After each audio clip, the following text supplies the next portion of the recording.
And welcome guys to a quick little tutorial here on the Wrong Side Simulations channel. Just a little bit of background on myself before going into this. My name is Blake and I am a real world flight dispatcher. I'm a manager of flight dispatch at a major US Part 121 carrier, which is commercial operations. So this is for my YipJet pilots, but this could also benefit you if you fly at another VA in Newsky. Or maybe you just want to learn some general flight planning tips. This might be like a tad bit on the technical side compared to like maybe just clicking the SimBrief generate button. But I want to give some somewhat quick and easy tips on flight planning. As a manager with YipJet Airways here on Newsky, which by the way, if you would like a fun, kick-ass virtual airline within Newsky to fly for, please join us at YipJet. We have a kick-ass community, and we also do monthly giveaways and all sorts of stuff. It's a lot of fun, very interactive. We've been running to the capacity that we have been now for about a week, and it's been a hell of a good time. So, some of the issues that I see with some of the flights, I see like aircraft taking off overweight, landing overweight, carrying way more fuel than they really need to. A lot of things that are costing pilot penalty points and also costing airline penalty money. And so it would benefit the airline as well as the pilot to change a few things up on the flight planning side that will avoid a lot of those issues. So to kick things off, we are going to book a flight with Newsky. Then I'm going to show you where you can generate your SimBrief OFP automatically, and then also tell you the downsides to that and how it's screwing you over. And then from there, we're going to plan the flight. We'll look at some TAFs, METARs, some ATISs, and hopefully after that you'll kind of have a better understanding of flight planning and what you can do in the flight planning to set yourself up for success. Also, if this video does end up helping you, please share it with any of your sim pilot buddies who might find this useful. And also, if you just want to learn some general flight planning, this is a little tutorial for you. So first things first, let's go to home, and we're going to click book, schedule, YipJet Airways, and I want to fly Orlando to Denver. So I'm going to click on Orlando. That's going to pull up all the Orlando departures as well as arrivals. And here it is, YipJet 705 Orlando Denver. We're going to click that, and it's going to bring up some general information, but we do have to make a couple selections here. So we're YipJet 705 departing Orlando going to Denver. We need to choose our aircraft. We have a 320 Classic sitting in Orlando right now. So there, we got that selected. Now we've got our departure time. Departure time is very, very, very important. When you select your departure time, make sure you select it and give yourself plenty of time to get set up and make sure that you depart on time. Consider all factors with where you're at in your process. Like if you haven't started your simulator yet, that's going to take some time. Have you planned the flight yet? Probably not, especially if you're just in this part. So you need to account for some time in planning the flight. Stuff like that. Also take consideration, like for me, I take longer pre-flighting a 320 than I do PMDG 737. I do the realistic boarding with the Phoenix 320, either realistic or like faster. I don't do instant, is my point. Whereas with the PMDG 737, because I don't like the way they simulate boarding, it's very unintuitive. I do instant boarding with them, so I can prep a 7.3 faster than I'll prep a 320. So I take that into consideration. Now, when it comes to departing on time, you can actually leave too early, and it will dock you. And you can also leave late, obviously. Now, from whatever departure time you set, it will allow you to leave 15 minutes early from that point, and you're still considered on time. So, right now, it is currently 21:08 Zulu. If I wanted to set a departure time of 21:45, I could leave as early as 21:30. Oh, wow. We're recording, we're not even live streaming, and we just got a... somebody just subscribed, so that's pretty damn cool. So Synchrony, if you watch this, thank you for your subscription. Greatly appreciate it. And hopefully you watch this video and maybe take something away from it as well. So, right. So we got 21:45. We can leave as early as 21:30. So, give you a little bit of buffer there. That way you're not having to sit and wait forever. The duration. The duration is based off of basically your out time, the blocks off to your landing time. In real life, we would probably consider duration as your en route time. And it used to be that way, but they changed it to instead now it's when you leave the gate or the ramp and you start your engines. So it's going to record your out of the gate time as when you've pushed out and you've started an engine. Take that in consideration as well. If you start your push right at 21:45, you will be late because it's going to take another minute or two to get those engines started, at least one engine started. So that's how duration is calculated. Now, for us here at YipJet, whenever we create a new city pair, I will go into SimBrief and I'm going to pad the time a little bit to help us out.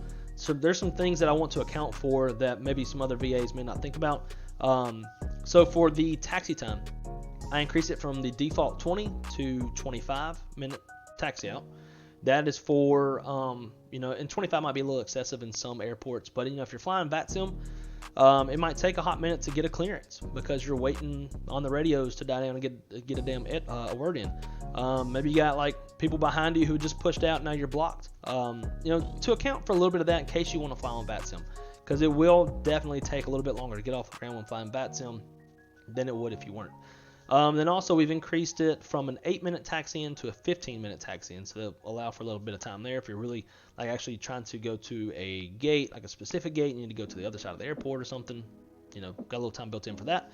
And then when it comes to the en route time, we plan these durations based off of a CI0. So if you don't know about CI, cost index, the lower the number, the slower you fly, but the more fuel you save. And then the higher the number, up to 99, is typically what airlines use. You can go beyond 99, but there's not much of a difference on the speed beyond 99. But CI 99, you're flying faster, but you're burning more gas. And then to burn more gas, you have to carry more gas.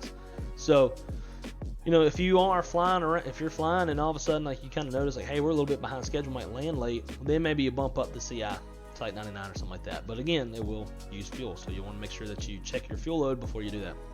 Now, with that said, 4 hours and 20 minutes for this flight.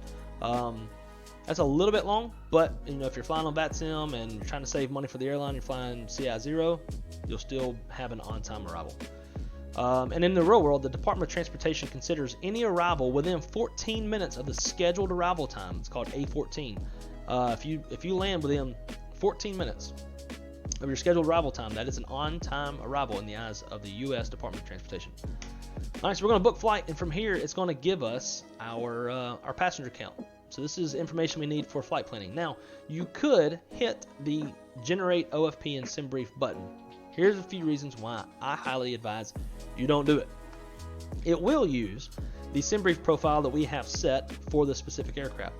We take aircraft, so like the Phoenix 320 has different weights than say like the Tolis 320 would. So we take the Phoenix profile and we make a YipJet profile based off of that, where we can put a standard CI, a standard like description of the aircraft and that kind of stuff. That way people know what airplane they are choosing. So that's automatically built in, so it will use that. That's a good thing. But by default, and a lot of it too is going to be based off of what people's defaults are saved at in SimBrief.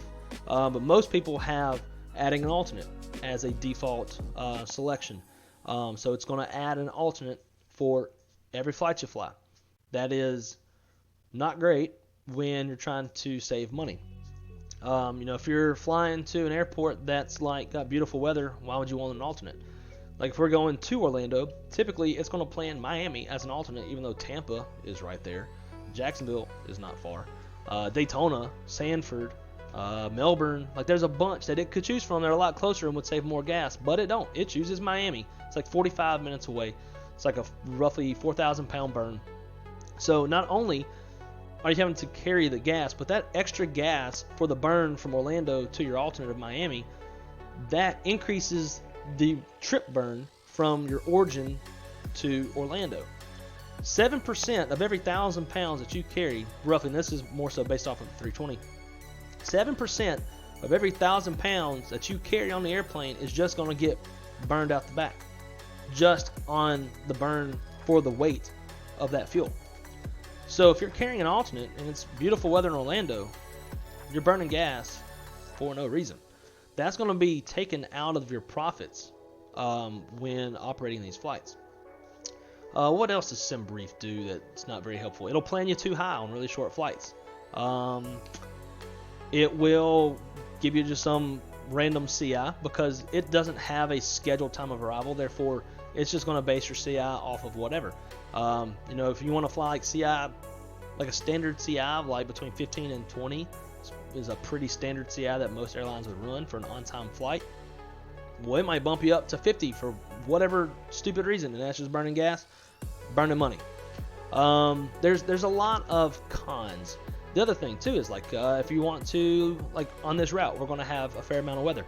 If you want to tactically route your flight to avoid weather, hitting the SimBrief OFP button is not going to do that for you. It's just going to put you on the very first route selection, and it might go straight to the weather. So for me, again, I am a real life dispatcher, so I live and breathe this stuff. It's a little bit different for me than it is, a lot of people who just want to get and go. And if you just want to get and go, you can by all means do that, but you are going to be costing your airline more money, and than you would have to be.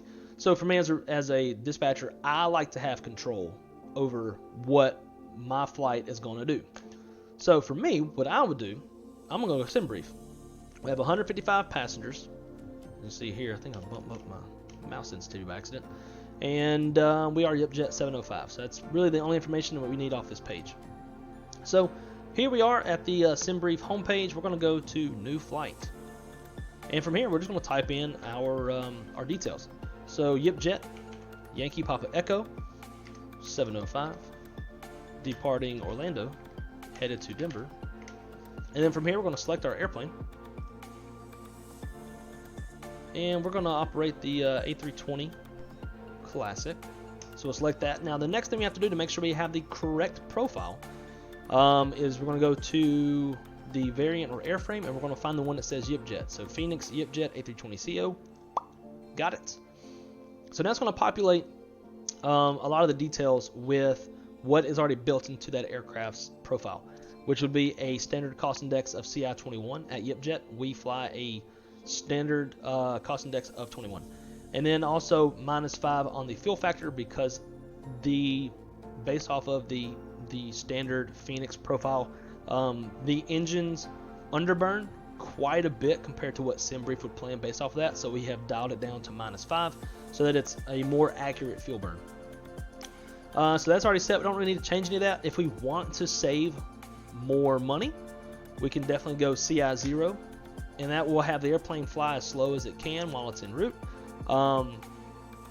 And it will it'll climb faster too. The faster you fly, the more shallow of a climb angle or a glide path, because you're climbing, but the more shallow it's going to climb to maintain that faster forward speed. Whereas if you're at CI 0, it doesn't have to work as hard, so it can get to the speed it calculates for CI 0, because that does change. And then once it reaches that, it can maximize its climb.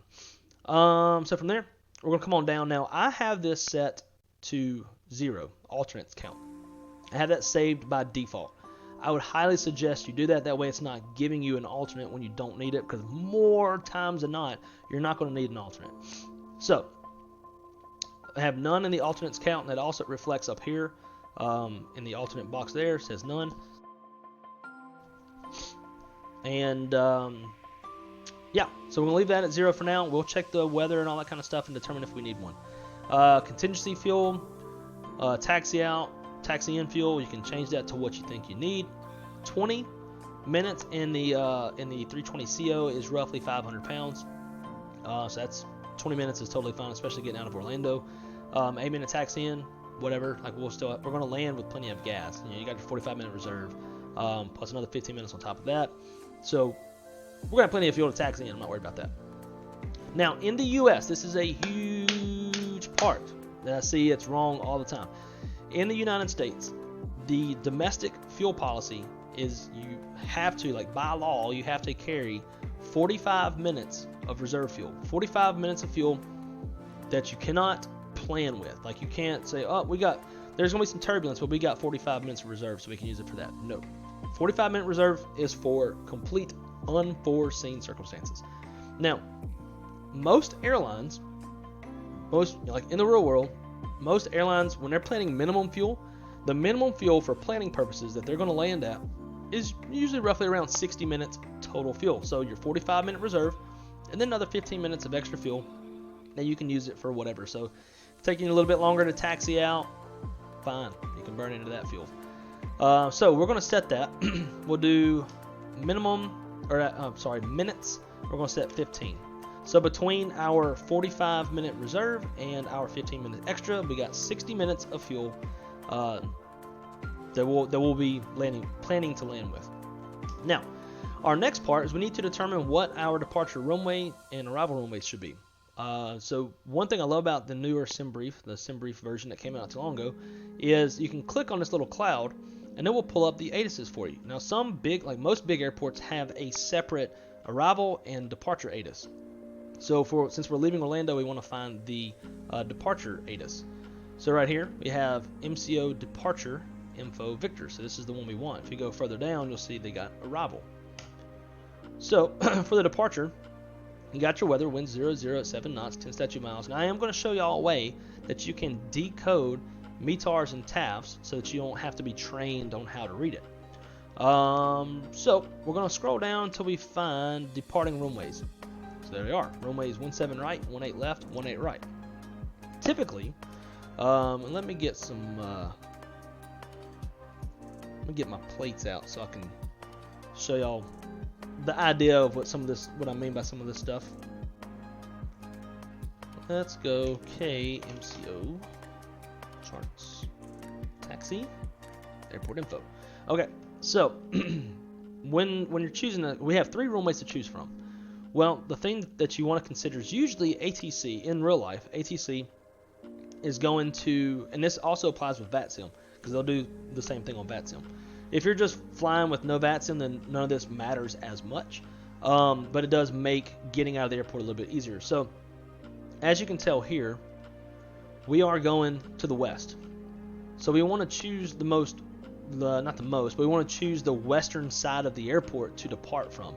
Because if you think about it, if you had aircraft that are going to the west departing from the eastern side of the airport, which means they're going to be going this way, and you got aircraft departing the western side of the airport going east, now you got this going on, and that doesn't work good.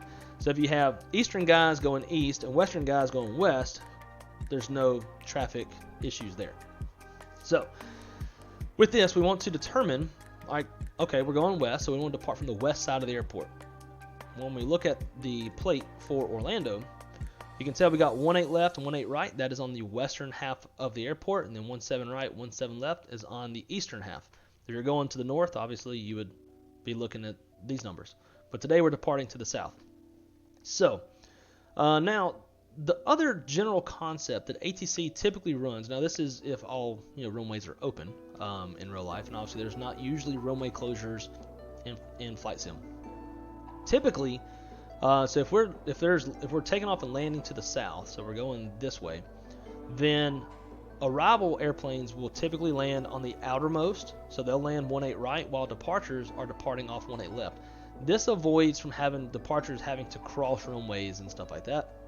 It's just a little bit easier for the flow for ATC. So departures will take off of the runway that's closest to the terminals, whereas the arrivals will land and then hold short, wait for any departures, and then cross. So, for us, being that we're going to the west, we're going to choose 18 left because it's on the western side of the airport and it's the closest runway to the terminals. So, 18 left for departure. So it's got 17 right in there. So based off of what I was just saying, now unless, like, let's say 18 left and 18 right's closed, then yeah, we would have to go off 17 left. Correction, 17 right. But it's not. So we're going to go off of 18 left. And maybe it is. I mean, the ATIS will even tell you that too. Sometimes.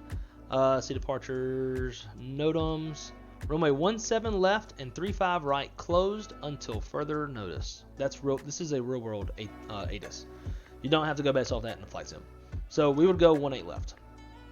Now for arrival, the same concept.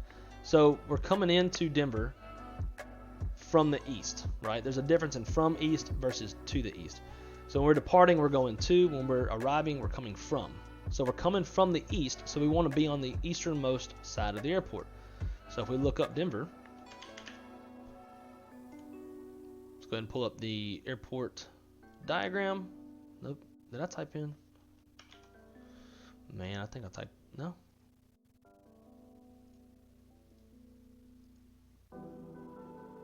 There we go. Okay. So let's go look at the ATIS first, and then we'll look at the diagram. So in the ATIS, so I guess Pilot Edge is on, so it's going to show you them. So if you are flying Pilot Edge, that's what you would want to read. We're going to look at the real world, and again, they have them split. So here is Denver departures, ATIS, and then Denver arrival. We're arriving, so let's look at the arrivals. We do have some real good information in here that that will contribute to our flight planning. We got low-level wind shear advisories in effect, so it's a possibility that we could have some low-level wind shear when we get there. So maybe we tack on a little bit of extra gas. But the biggest thing right now we're worried about is the arrival runways. Expect ILS, RNAV, or visual approach, runway 34 right, 35 left, 35 right. Cool. So now we have our 3 runways to choose from. We're coming from the east, so we want to choose the eastern half of the airport. So if we look at the airport diagram, we got 35 right over here, 35 left, and then on the east side, the west side of the airport, you've got 34 right, 34 left. Well, coming from the east again, so we're going to choose either 35 left or 35 right. From a flight planning perspective, I would maybe also look at what the departures are doing. So if they're also departing off 35 left, now I'm going to choose 35 right for arrival. Because I wouldn't want my guy to be hindered, or like me be hindered landing 35 left if they have departures off of it as well. I'm just going to choose 35 right where there are no departures. So departure info, departing 8, 25, and 34 left. So no factor. So we could really choose 35 left or 35 right. For this one, we'll choose 35 right. Now if you look, again, based off of the concepts that I just explained, for both departure and runway, SimBrief had it wrong. Now SimBrief doesn't really think about this kind of stuff.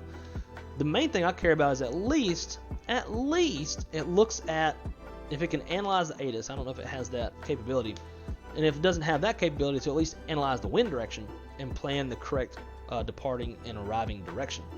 Like at a minimum, it should do that. All right, altitude, we'll leave that in auto. It is a relatively long flight, so if it wants to plan us up high, that's fine.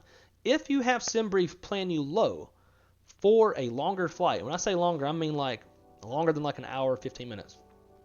It's doing it because it's analyzing the optimal altitude for best headwinds and best burns. So, like I saw one time, XP72 he had a relatively long flight, but SimBrief wanted to put him down in the 20s, and he's like, oh, no, we're not doing that. We're not flying that. In real life, I get a lot of pilots that have that same mentality. Like, oh, no, we want to fly higher because usually higher means faster. But there are days where, especially in the wintertime, when you get these polar jet streams that dip down, the headwinds may be really strong, like, 32,000 feet and up. Whereas if you go lower and you go into less of a headwind, you actually will get there a lot faster. So I've had guys who are like, hey, can we, why do you have us planned at 28? Why can we go up to 38? So I'll run the calculation, like, well, 28,000 feet makes you fly for 2 hours, whereas 38,000 feet you're flying for 2 hours and 27 minutes. And like, oh yeah, screw that, we'll stay low. So if you see SimBrief plan you at a lower altitude on a typically longer flight than what's normal, that's because it's looking at the headwinds. I would abide by what it wants to do when it comes to the altitude for long flights. Short flights, and if you're doing like Orlando to Fort Lauderdale, it will try to put you at sometimes, not all the time, it'll try to put you at 36,000 feet. It's a 40-minute flight. Like, you're not going to get up there. So that's another reason why I like to control SimBrief myself, so that when it does stupid stuff like that, I can intervene. Because then you look like a fool when you're flying on VATSIM and you have 36,000 feet planned for a 40-minute long flight, and the controller has to tell you, hey, you're not going to make it up there, so 230 is your final. and then you didn't plan fuel for that low of an altitude, and now you're going to have a higher fuel burn than what you planned for, and you might be landing with too little of gas. Next, so we got our 50 minutes of fuel. Cool, we'll leave that. Passengers, we know we have 155. We got that information from Newsky, so we'll throw that in there as well. Now, last but not least, we need to look at departure weather, arrival weather, and en route weather. En route's kind of the easiest to look at first, so let's just go ahead and we'll use SimBrief. I do like this a lot. SimBrief has this weather overlay built in. Well, as you can tell, kind of got some shit weather on our route. Now, you can't really tell how high the tops are from the radar returns. Maybe we'll get some information if we click this. It's like the Prague chart. So we see we have a jet stream right here at 31,000 feet, so we'll be crossing a jet stream, but we're not going like into it, so that's not bad. But right here, all these little like squigglies, this is for convective weather. So this is saying that there is occasional embedded thunderstorms, with tops up to 45,000 feet. It might be kind of hard to see. In fact, let me get rid of my camera. You can't really zoom in on it, but this little box says occasional embedded CBs 450. In fact, and then you got 3 X's below that. So the fact that you have the 450 at the top means the tops of those thunderstorms are at 45,000 feet. Well, we ain't flying a business jet, and even if we were, we still ain't gonna get above that stuff. So we know we got some. Now we kind of know what the tops is on this weather. This stuff is up to 45,000 feet, and maybe even higher up here because there's a separate box up here. But I don't see a box for that one, so yeah. So we need to probably try to avoid this weather, right? Especially if Microsoft ever gets their shit straight and the tops of the weather actually get up to the tops where it should be. We're not flying over everything. So let's look at some other routes. So let's come down here to a route, and let's just click through and see if any of these other routes work. So the first one that we see here is always going to be this first route. So we'll click the second one, and look at that. We got a Gulf route. It's a bit excessive, just from real world dispatch. This is typically a reroute that gets published by ATC when there's a lot of weather through Houston and Fort Worth Center. So that's why you see it coming down this excessively. That is a real world route that we fly for particular weather scenarios. Then you got this. This is definitely better than that because that goes through more of it. This stuff is tracking east northeast, so we probably would prefer to go towards the end of it. So at least on this one, if we had to deviate for weather, it's a lot less of a deviation to kind of skip through here, find a couple gaps, work our way through, than to come over the worst of it, right? But let's keep looking. What I'm hoping for is I want to find a route that maybe utilizes the Gulf routes and then comes up through southeast Louisiana and works its way up. So let's see, can we find one? That's definitely better, and that sucks. Is there anywhere we can click for more? View all. Let's do all. Oh yeah, we got a bunch. Says number 5, 6. Nope. 7.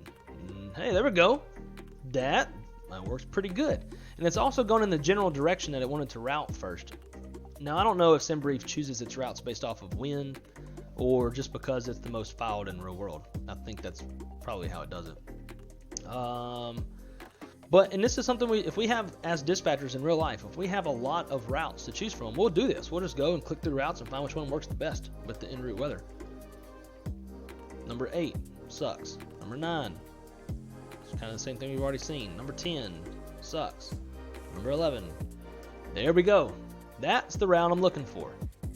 So let's do that. Hit close. Bam, we got our route in there. This weather's not nearly as much of a factor. I do wish we could see fronts though, because typically weather fronts will let you know whether or not this stuff's going to continue to exist, or maybe it's going to burn off, or you can kind of get an idea of what the weather will likely do based off of fronts. Like cold fronts add a lot of life and a lot of power to thunderstorms. So if there is a leading cold front going down this stuff, well then it's very strong possibility it's going to continue to build here on the southwestern tip of the weather.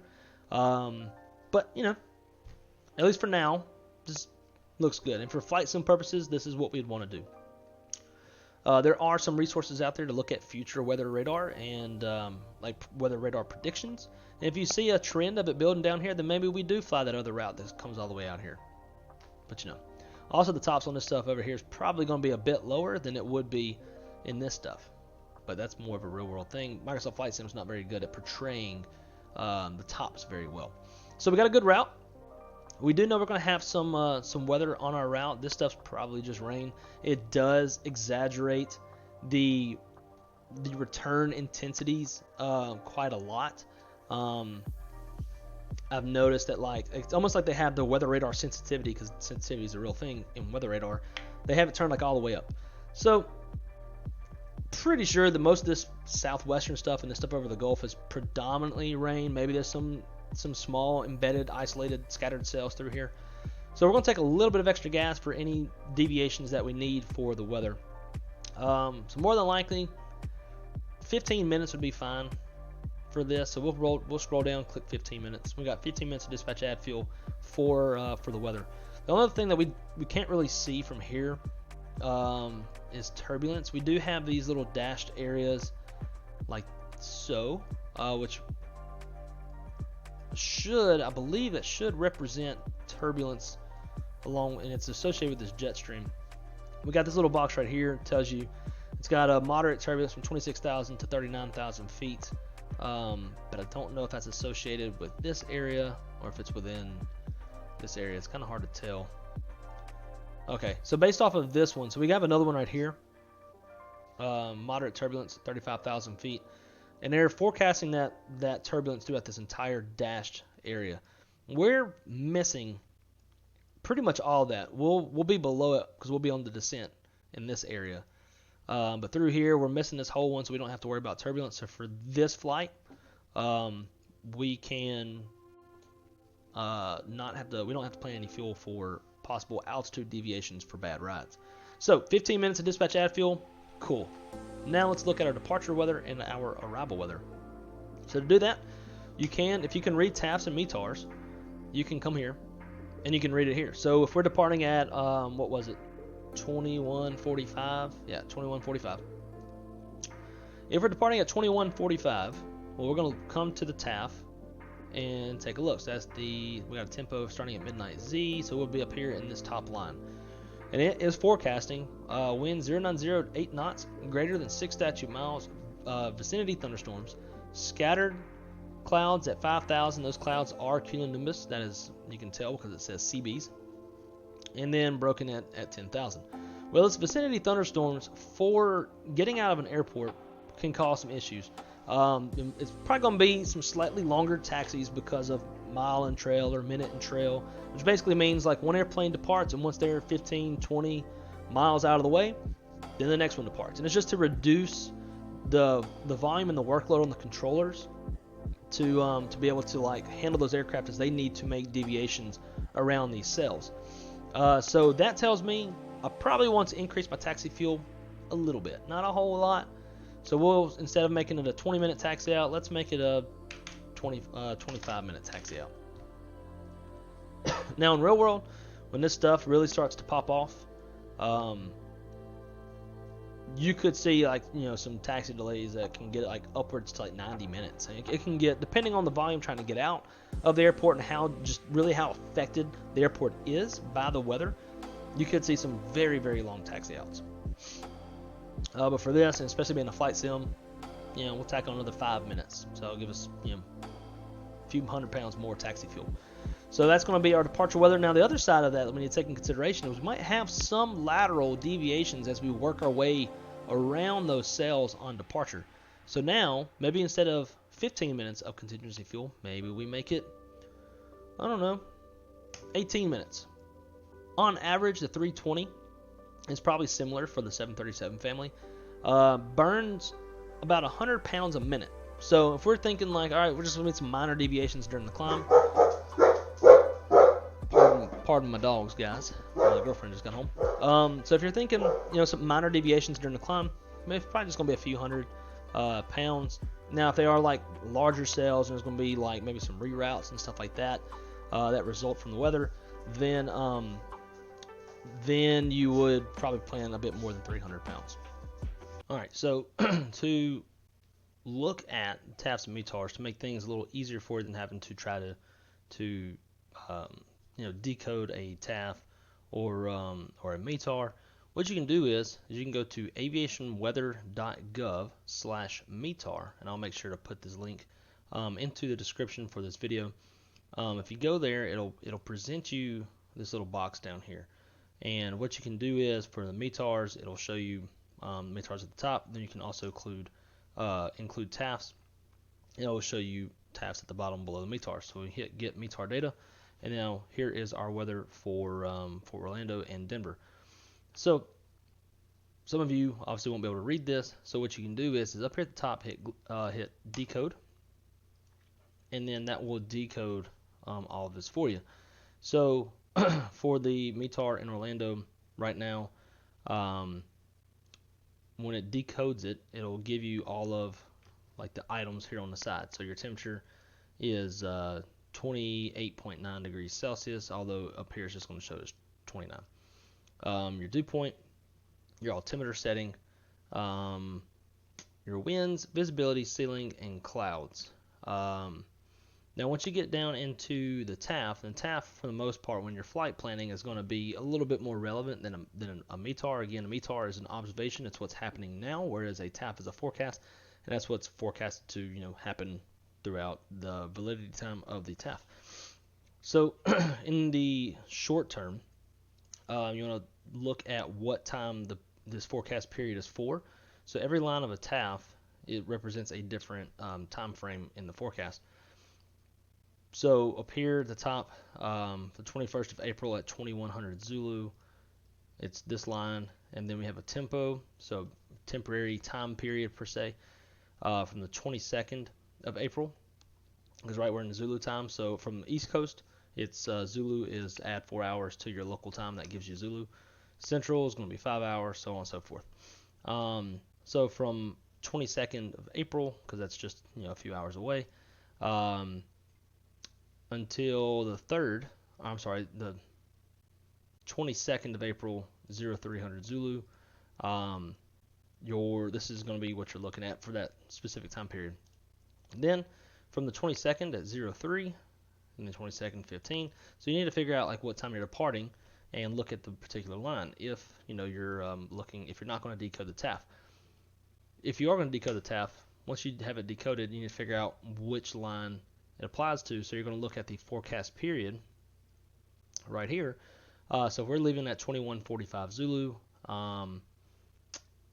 that's what time this line starts. So from 2100, this one is valid from 2100 UTC until 0300 UTC, so Zulu time. So in that block of time, they are forecasting winds from the east at 8 knots, which is 9 miles an hour. Visibility 6 miles or more. The ceiling is 10,000 feet from AGL. There's a scattered cloud layer at 5,000 feet. And then this is the big part right here, vicinity thunderstorms. You got that? Probably playing just not much, but just a little bit of extra gas when leaving an airport with vicinity thunderstorms. Now coming down to Denver, I've got to figure out what time we're going to land. Well, to figure that out, we need to run a calculation so it can calculate how long the flight is based off of the winds and whatnot. And you'll take that ETA and apply it here to figure out if we need extra gas or if we need an alternate. So we're going to go ahead and hit generate.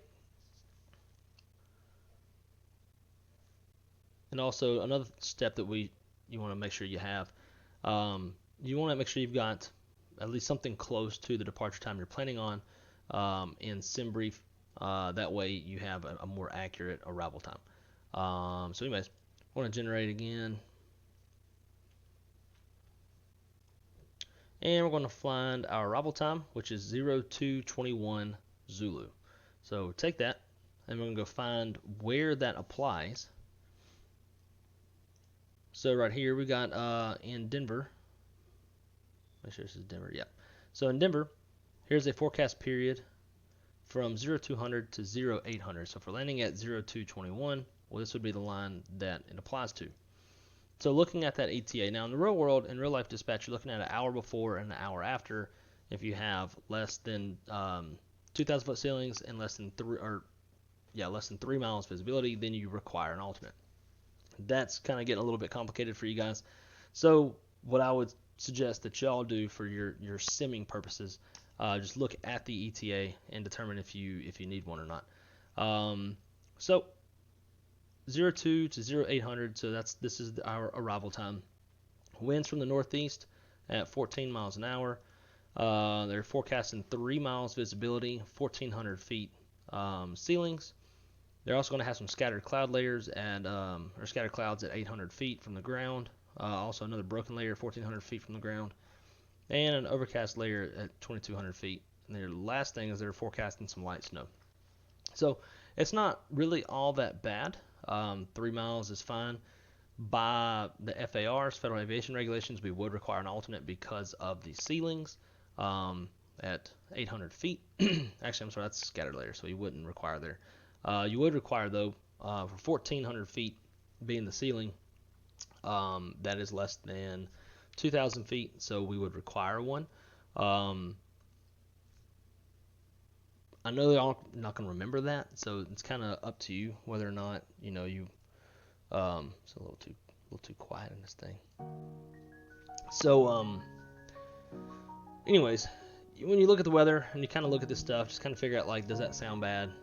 Like 800 feet, there's some clouds. That's a little bit low. Let's put an alternate. The other thing you can do if you want to kind of think a little bit more outside the box is look at what the next line is trending. From like right here we have, it says temporary from 03, which is shortly after our arrival time.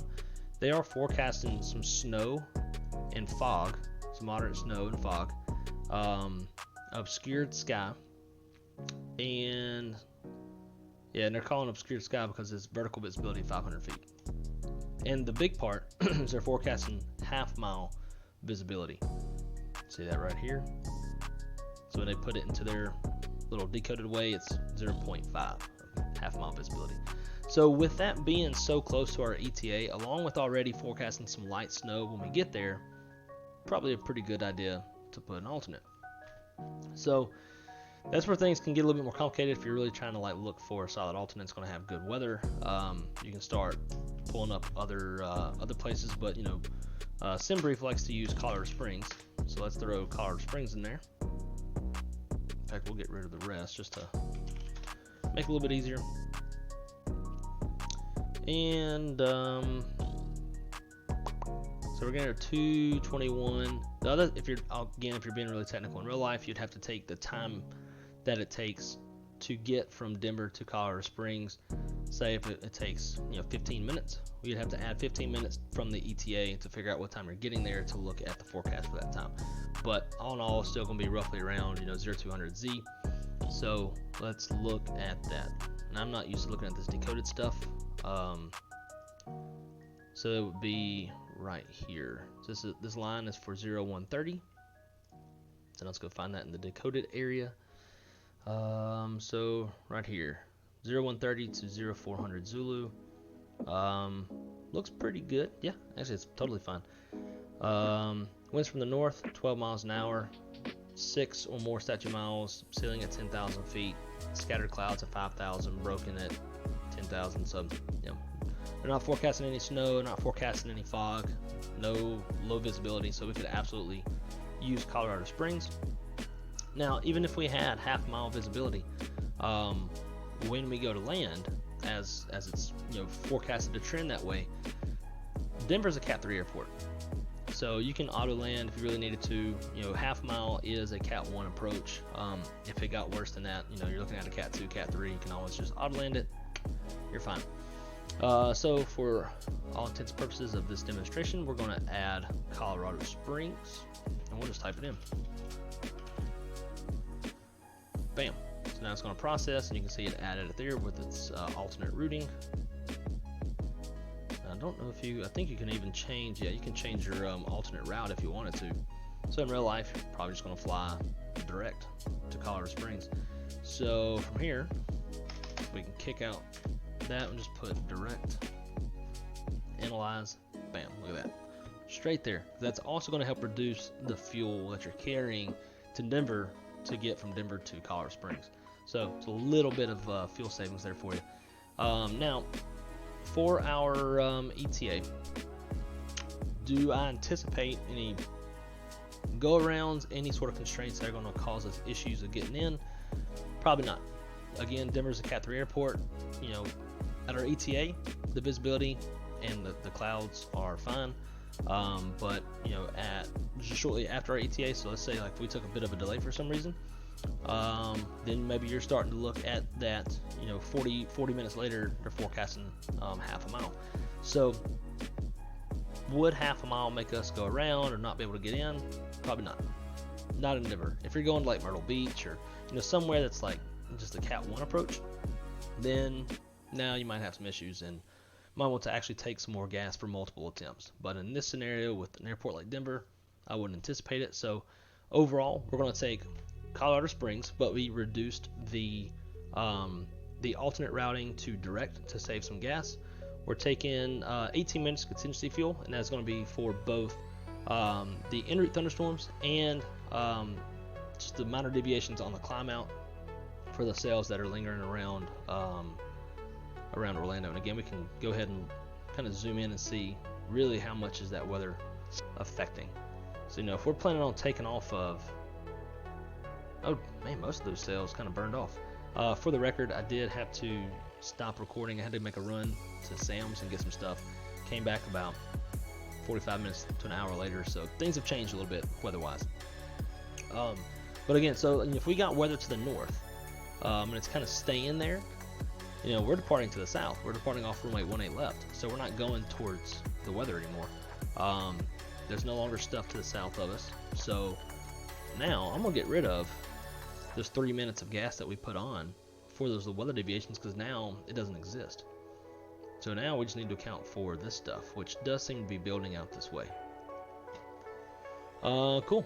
So Colorado Springs, 15 minutes of contingency fuel. We got our 15 minutes of like airline policy fuel that the airline itself would say, hey, we want to land at 60 minutes. If we burned our 15 minutes of contingency fuel, flew from A to B, and then missed in Denver and went straight to our alternate, we would land at our alternate with 60 minutes of gas.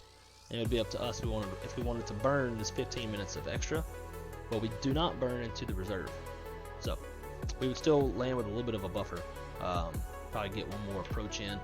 And if we missed the second time, then we'd be landing at our ultimate at reserves. So that is pretty much the flight plan. Just to recap, we got our 320.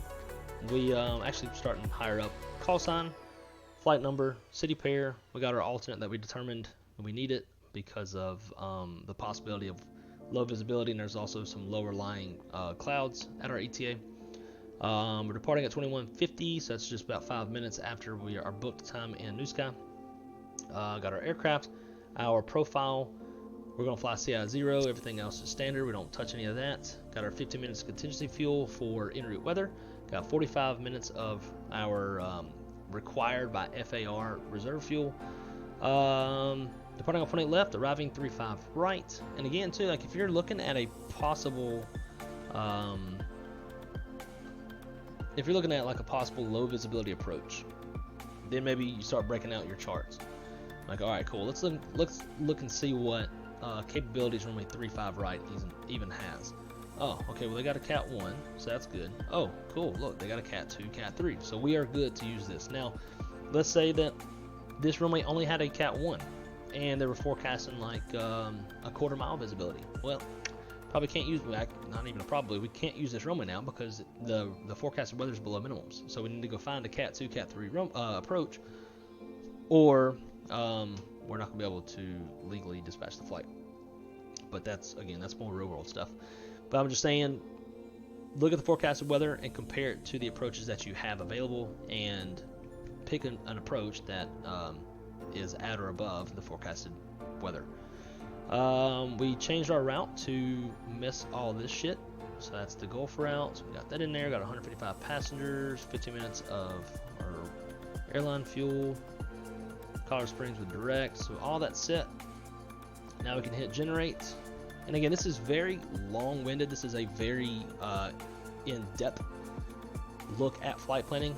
I'll probably make another video in like a really short and sweet, as I can try to make it. And yeah, this would be dispatching the flight on a pretty damn realistic. Well, there's a couple things here and there that need to be a little bit different, but this is quite realistic. So we've got our OFP now. The other big thing for you pilots, you sim pilots, is knowing your OFP layout. Now I use United Airlines 2018 layout. And if you want to change this, you will come over here to under your selections, go to UAL, and you would choose what you want. Now, I think it defaults to Lido. I'm not a fan of Lido. I actually dispatched with Lido Systems at my last airline. Wasn't a fan. Not a fan of their format. So I use United Airlines 2018 because it's very similar to my company, as well as like 2 other U.S. major carriers, their format and how they like have their OFP formatted. I think it's far more user friendly and easier on the eyes than the Lido format. So if it were me, I would select United 2018, but again, that is totally up to you. Now, last thing, if we're being like a super realistic dispatcher, we're going to put remarks as to why we got extra gas and what the game plan is. So we'll say routed over the Gulf to avoid bulk of the weather over southeast U.S. Dispatch add fuel for high prob weather deviations through South Louisiana. Tops at flight level 450. Mostly smooth rides forecasted. And low arrival rate at ETA. In the real world, this would be a required alternate. If it was not required, if it was just a precautionary alternate, I would say precautionary alternate for high probability. Actually, we can say for low confidence in TAF at ETA. High probability of low IFR conditions. So like as dispatchers, we put remarks on the paperwork so that pilots know exactly why we did what we did, why we chose the route we did. You know, if it's anything that's non-standard, we want to let them know about it. The more informed they are, the less probability we have of them calling us with questions and asking, hey, like, why did you put us over the Gulf? You know, it's shorter if we go inland or da-da-da-da. This lets them know. We avoid phone calls, and the more important thing is that they just, like, we're the coach, they're the quarterback. They know why we're calling the play. So, hopefully this helps you guys. If we want to, in fact, before we go, let's take a quick look at the OFP and some key things that you need to look at just to keep yourself from fucking up. And my dogs won't hush up. So these first 2 pages we don't care about. So this is the main, like, this is the primary page of the OFP that you really want to pay a lot of attention to.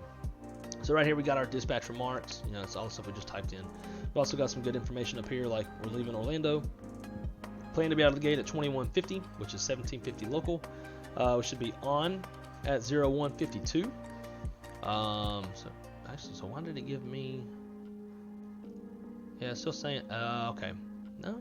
Why is it saying arrival time 0222? And this says 0152. Because this is counting like in the gate. So this arrival time is in the gate, not on the ground.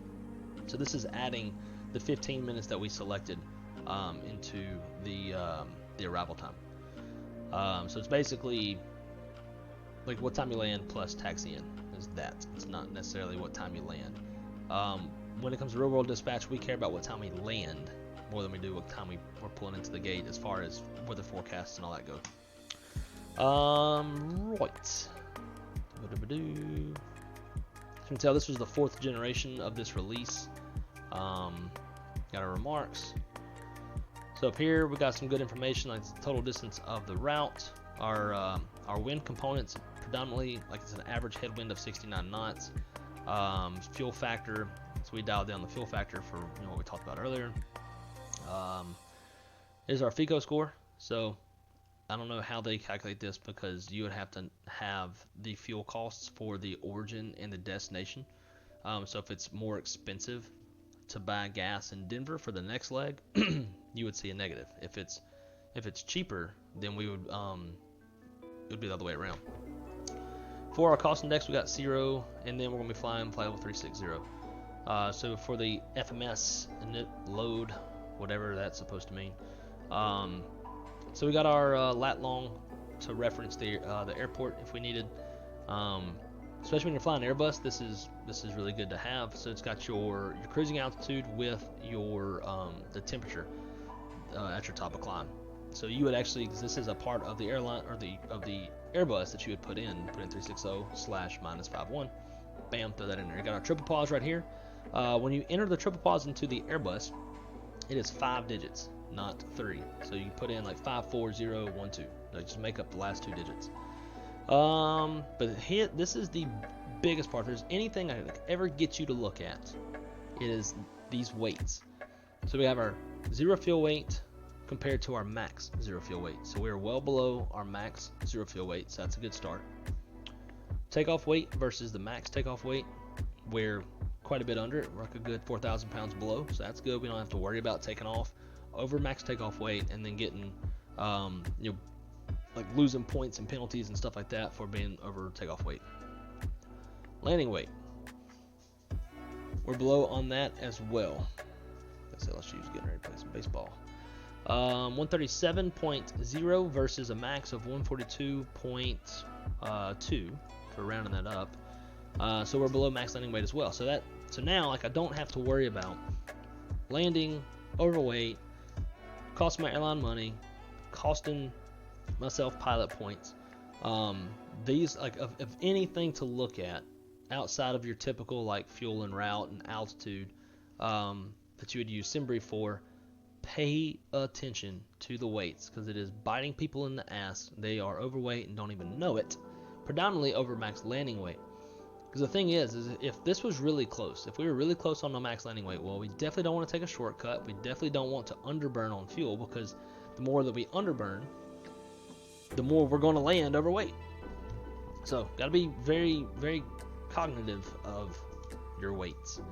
Over here, we got some good information. We're taking off from a 18 left, temperature's 29, altimeter's 2991. Our wind component, it's a headwind with an 11 knot crosswind, flaps config 1 plus F, runway's dry, playing with the anti-ice off, packs on. So, it's good stuff. But, the Phoenix can calculate that for you.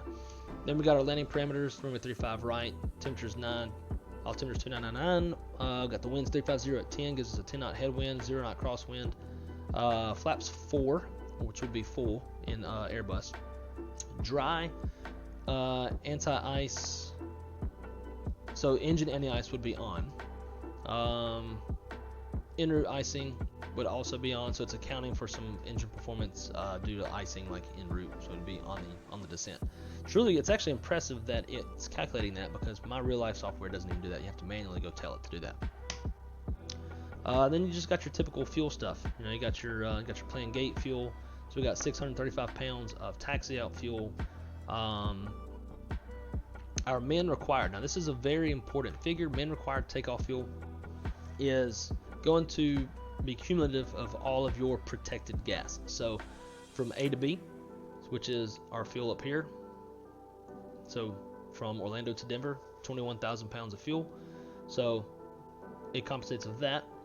Your 45-minute reserve, your alternate fuel, and if you have more than one alternate, it's going to calculate this min required takeoff fuel is going to be based off of your most furthest alternate. And then also CF is contingency fuel. So that contingency fuel, because we have it as contingency fuel, which means we have it planned for a constraint, which in this case is the weather, that fuel must be protected. Therefore, you can have it for en route. So that means when you add all of this up, it comes out to 27,386. So we have to have that on the airplane to take off. Otherwise, we're going back to the gate, or in a real life scenario, a dispatcher can, on paper, not like literally out of the tanks, you would take this 1320, you can move it down to your extra, and then that will lower this number and give them more fuel to play with to make sure they get off the ground. But then after that, we've got the 15 minutes of airline policy fuel, and that would give us a planned takeoff of 28,749. But we can still burn this 1363 because it's not protected. It's not in the min takeoff. This min takeoff fuel is absolutely what you have to have on the airplane to take the runway. If all goes to plan, we should be landing in Denver with 7,700 pounds of gas. And that's a pretty standard number when carrying a close alternate and you got a little bit of weather en route. 7.7 is not excessive by any means. But sometimes I've seen plenty of times where SimBrief is planning shit where you got a really far alternate and you're landing with like 12,000 pounds of gas. That's a lot of extra weight. So down here, if you ever need your route in its entirety, just scroll on down to your ATC strip, and you've got your entire route here as you would enter it into the McDo. And then you got your detailed flight plan. So as you're flying along, you can cross-check. So say we're crossing Nate. Well, at Nate, we're supposed to have 21,625. Well, if we have less than that, good. If we have, if we have more than that, then good. If we have less than that, then we're overburning, and we need to start figuring out something to do to save some gas. Shortcuts. We're already at CI0, so that's not an option anymore. Stuff like that. But anyways, guys, I hope that this kind of helped you out. If there's any takeaway from this, if you don't want to go all in depth and realistically plan your flights, then if you do the automated SimBrief stuff, pay attention to the weights. The weights is the most important thing that's going to bite you in the ass, hands down. But anyways, guys, thank you so much for watching. Let me know if this helps you or not. I do plan on putting out a much shorter, quicker, easier version of this. But until then, be good at it, keep it on the wrong side, and we'll see y'all on the next one. Take care.